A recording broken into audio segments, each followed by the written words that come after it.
Hello, hello. So, another episode of the MBG Chats, which is a sub-series of the Mastering Business Growth podcast. And today I'm joined by Femke. I hope I've pronounced that right. Is that right, Femke? Yeah, that's Yeah, right. That's excellent. right. Thank you so much for joining me today. I'm really, really interested in getting into you and your business and like understanding a little bit about how you've come to be where you are today. So I think without further ado, the platform's yours, Femke. Give us a little bit of a background on you and sort of a whistle-stop tour of who you are.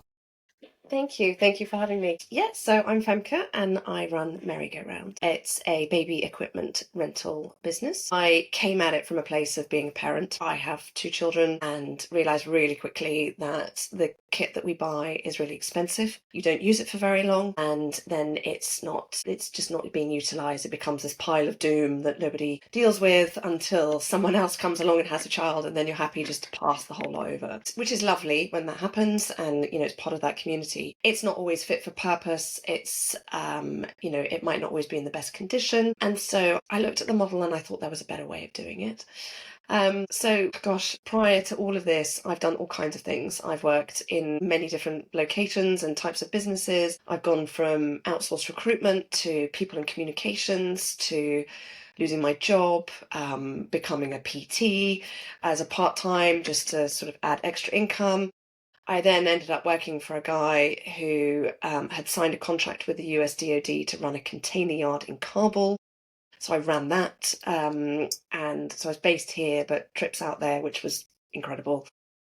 Then I ended up living and working on an active army base, the ISAF base in Kandahar, running NATO contracts. Then I ended up in Hong Kong doing sales strategy for APAC. I mean, I've literally done everything. And every time I went for a job, lots of people would say, I can see what you can do, but you don't necessarily neatly fall into one thing. So I wasn't an accountant who'd done the accountancy and was working their way up accountancy. I'd done lots of all things, a jack of all trades, so to speak. And I always felt I wanted to do my own thing.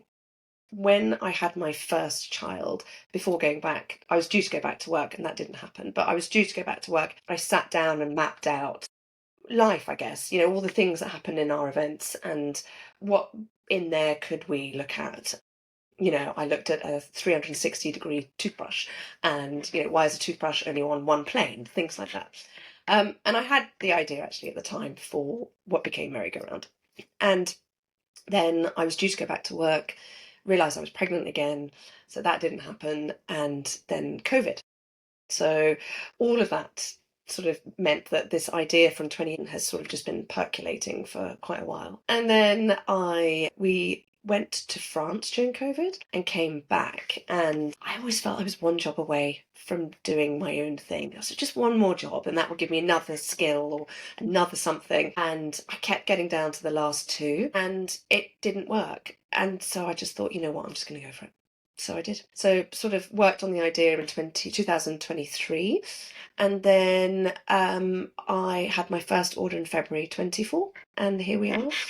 So I looked at it and we first thought we would do a mixed model. So we would rent items like we do now, or we do consignment. So as I said, parents have one child and then there's a gap between the second and, the items aren't being used. So could parents put that item onto a platform and get some rental income out of it? And parents could then benefit from that. Actually, the logistics involved in that, if someone's got something on a long-term rental and then the original owner of that decides they need that item, the working that out, it wasn't something that we were going to enter. And actually from focus groups, parents were saying, when I'm done with a piece of kit, I'm done. I don't want to see that thing again. I don't want to think about it going out. I just don't want it anymore. And I can relate to that, which I'm sure you can too. Yeah. So we binned that idea and just went with the full rentals. And it's sort of organically grown from, I knew that existing parents would understand the whole idea of rentals more than parents to be. And so we started with travel. We knew that, you've got the nice big buggy at home, but actually that's not fit for purpose on a plane or when you're traveling. And so we launched travel. And then alongside that, we launched other rentals that were monthly rentals. So travel's just 2 weeks and only some of our items. And then we did monthlies.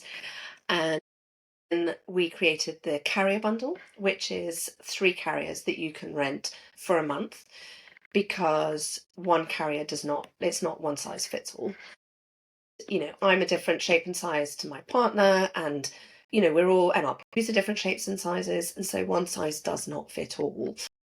So the carrier bundle meant that you could try the 3 for a month and then either decide to rent one for longer or then make an informed decision on buying it. So yeah, we did that, and then we've now progressed and we are an employee benefit provider. So a maternity and paternity benefit for all of it, the travel, the monthly rentals, but also on we have a newborn bundle. So 7 key bits of kit that you need for the first 6 months. We deliver it in one go. And then after 6 months, we take it all off you again. And all of that confusion in that first 6 months, we just bring it in and then take it off you again. And you haven't got that clutter and that pile of doom that you have to sort out. And here we are. I love this. I love this. I mean, there's so many elements of that I genuinely relate to as a father of 2. Like, we've just moved house as well. Like, within the last couple of weeks, we've just moved house, and we've still uncovered baby equipment that we had from 8 years ago. And it's just like, how is that even? Like, why have we still got that? But bless my wife, she's done as best as she could to try and sort of palm stuff off. Like whether it be to friends and family or to on Facebook Marketplace or something like that. Just but sometimes people don't want to actually buy it and own it. Like, they would just like, oh, I'd love it if I could just have that for the time that they need it, especially with things like, like big equipment, like you said, with prams and things. And don't get me started with prams going on aeroplanes, by the way, because I think we've lost about 3. Yeah. They just over the side into the hold, and it's just terrible. But I'm interested to sort of get into. You mentioned you sort of had like consignment in Kabul and Kandahar and things like what genuine war zones. Tell us a little bit about that, because that just really piqued my interest for a second then.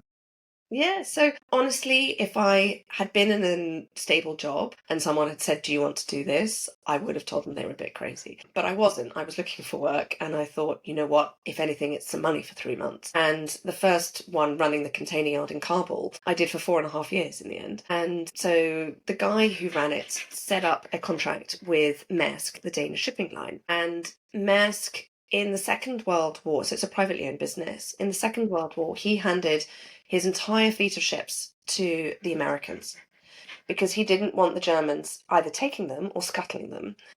And in that generosity, the Americans granted Maersk 40% carriage of the the DoD freight. So all 40% of DoD freight is run by Maersk.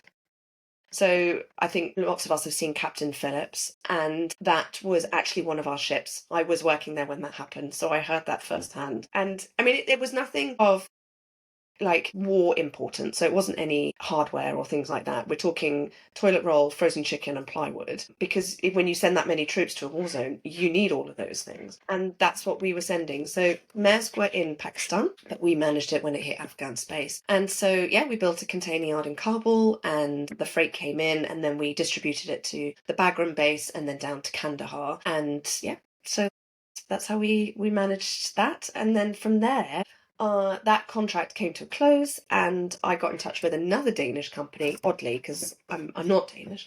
And they had NATO contracts on the ISAF base in Kandahar. And they called me up and said, "We need a country manager. Will you go?" And at the time of my life was that it was actually perfect timing. I knew I wanted to do this, and I had that window. It was pre-children. I had no other obligations, so I thought, just go for it.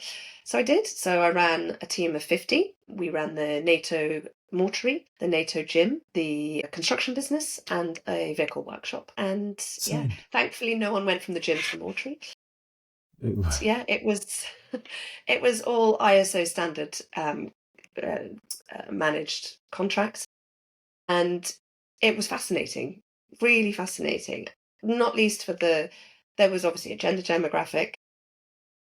I was one of 4 females on the team.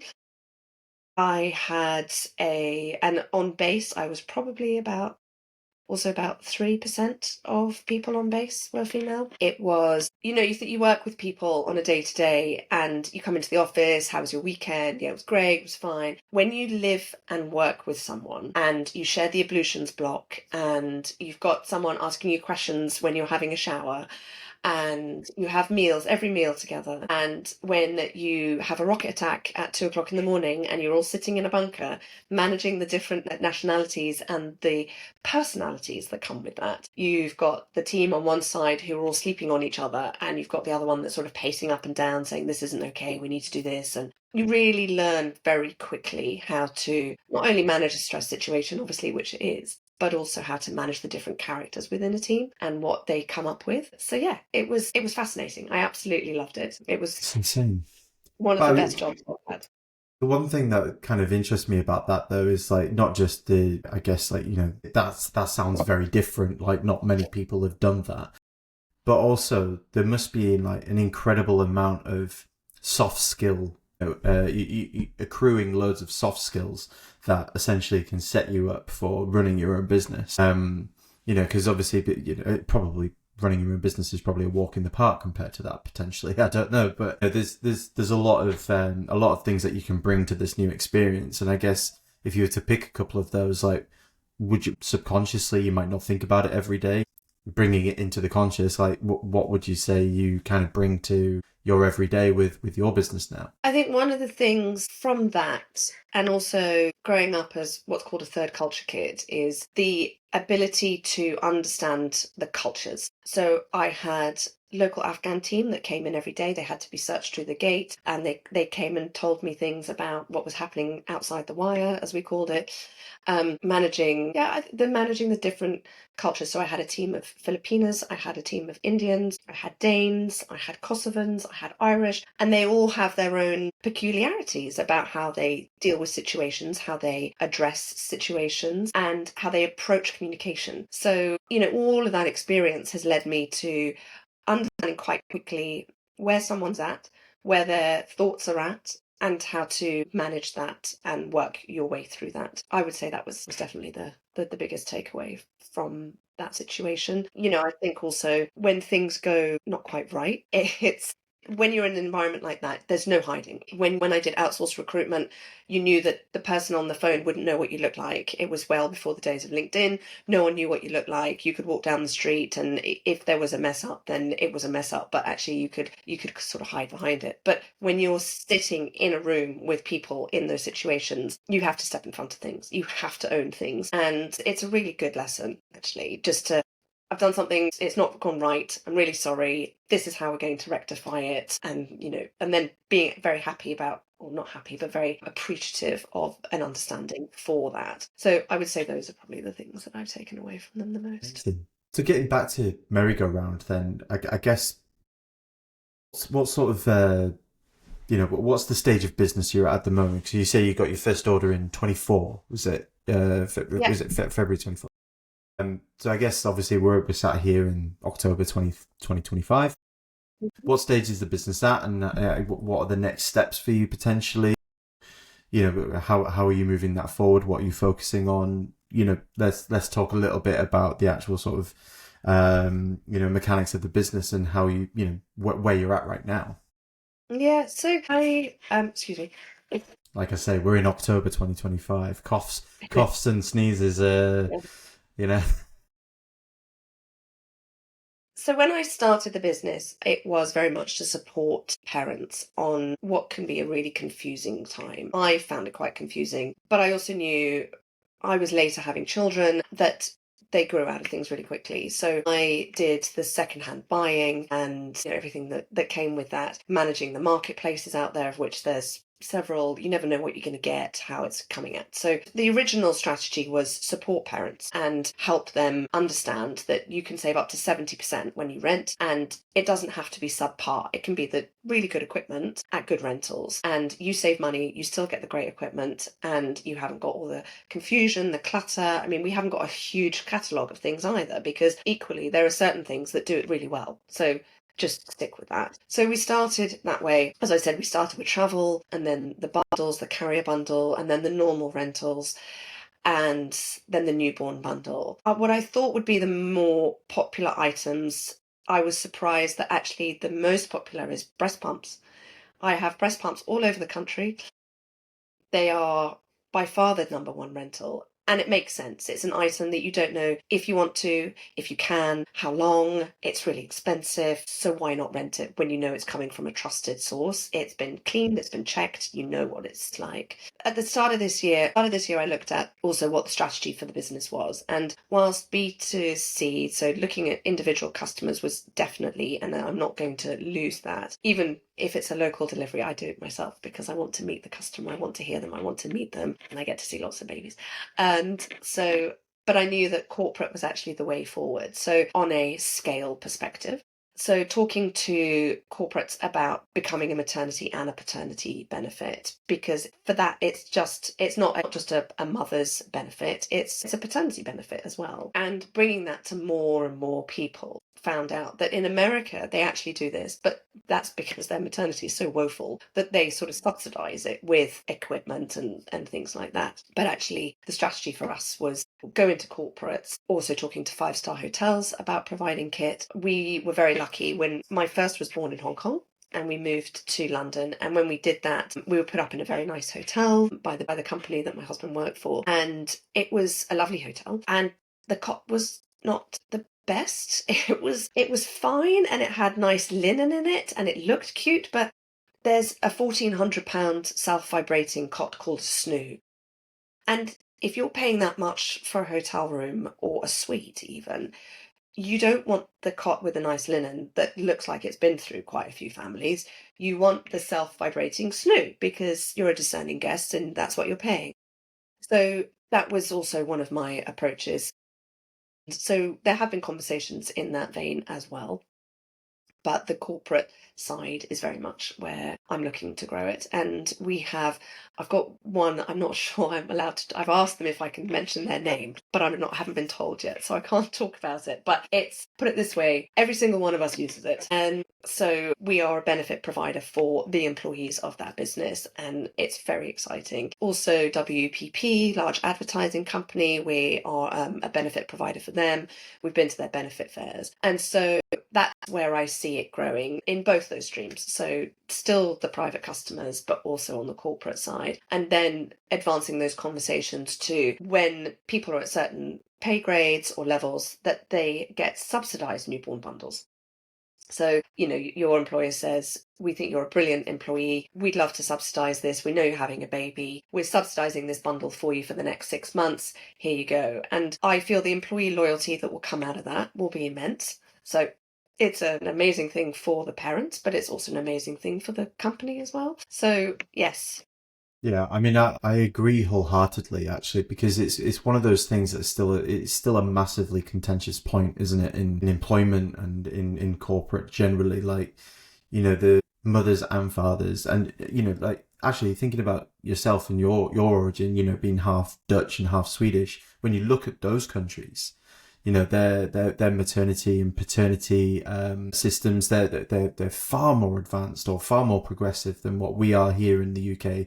Never mind America. Like, we all know how backward that is, but just in the UK, like fathers getting 2 weeks and mothers, sort of 9 months to a year, or you can share that. Like it doesn't, there's no real it's not a full support system. It's just based on time, and then your wages are reduced.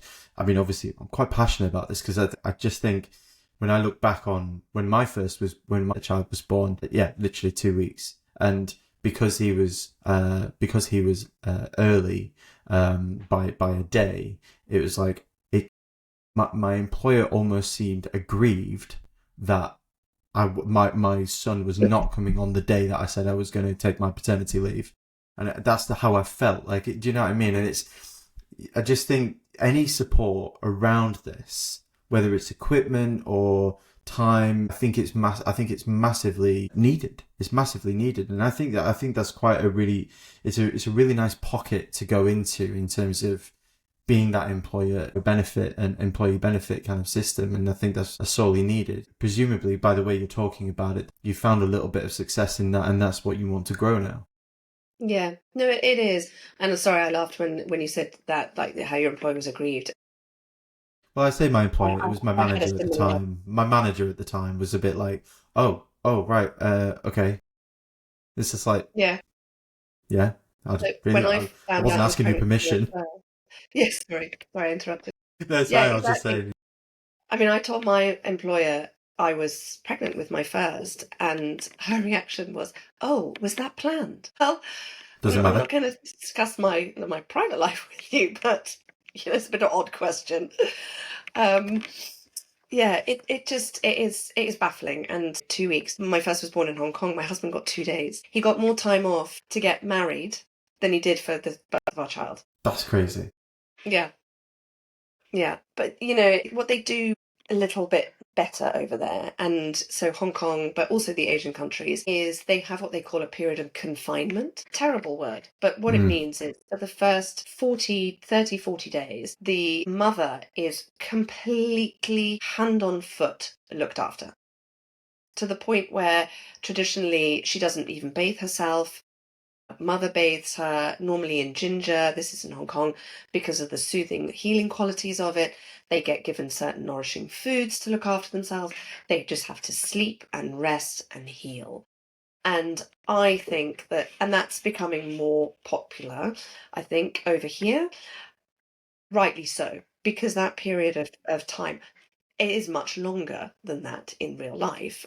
Science says that actually we don't get back to any sense of, we never go back to what we were before, so there's no normal. But to get back to sort of more of an equilibrium in terms of body and mind is actually 6 years. And so it's fascinating. And so this, after 2 weeks, you'll be fine. You can pick up and goodness, if there'd been a cesarean in there as well, then you can't lift things, you can't carry things, you can carry your baby, but you can't carry a buggy, you can't lift that into the car, you can't do it, you're not allowed to drive either, you can't lift it into a taxi. I mean, all of that thing. It's just, yeah, the support is desperately needed. And I just with this corporate side, if we can provide that through corporates to their employees, I think it will, and I actually think it will become a defining factor for companies in the time ahead.